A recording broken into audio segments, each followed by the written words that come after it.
I am a working woman. रोज सकाळी उठून ऑफिसला जाते, मेल्स वाचते, मीटिंग्स घेते, प्रेझेंटेशन्स तयार करते. आमच्या सोसायटीतले लोक म्हणतात किती प्रोग्रेसिव्ह आहेस ग तू. आणि हो, मला कधी कधी असं वाटतं की काहीतरी मोठं करतोय आपण. वर्किंग वुमन म्हटलं तर आपल्या डोळ्यासमोर येतं तरी काय?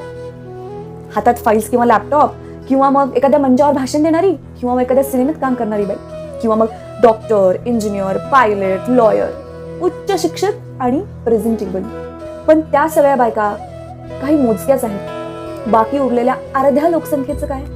आपल्याच घरात भांडी घासणारी मावशी, बाजारात फुलं फळं भाज्या विकणारी सोभा, रिक्षा चालवणारी दुर्गा अक्का, घरगुती जेवण बनवणारी माई, आपल्या शाळा कॉलेजात झाडू मारणारी मोहिनी दिदी आणि बस कंडक्टर कामिनीताई.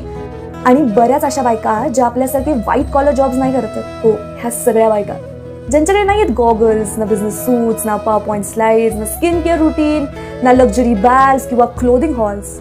पण त्यांच्याकडे आहे मेहनतीचं बळ, जगण्याचं तत्वज्ञान आणि स्वतःसाठी काहीतरी करण्याची जिद्द.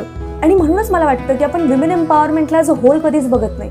आपण फक्त white collar jobs, golden glamorous opportunities, एक पर्टिक्युलर टाईपची फॅन्सी लाईफस्टाईल ह्याला जोडतो. पण ह्या बायांच्या प्रत्येक पावलात मला विमेन एम्पॉवरमेंट दिसतं. ह्यांचं चिखलात उभं टाकणं, उन्हात चालणं किंवा थंड पाण्यात भांडी घासण्यात दिसतं. आणि मी एखाद्या मोठ्या ऑफिसमध्ये काम करते म्हणून या बायकांच्या मेहनतीपुढे माझं काम मोठं बिलकुलच नाहीये. आणि म्हणूनच she is also a working woman. ती दररोज जगाशी लढते, हसते आणि पुढे चालत जाते आणि जगही जिंकते.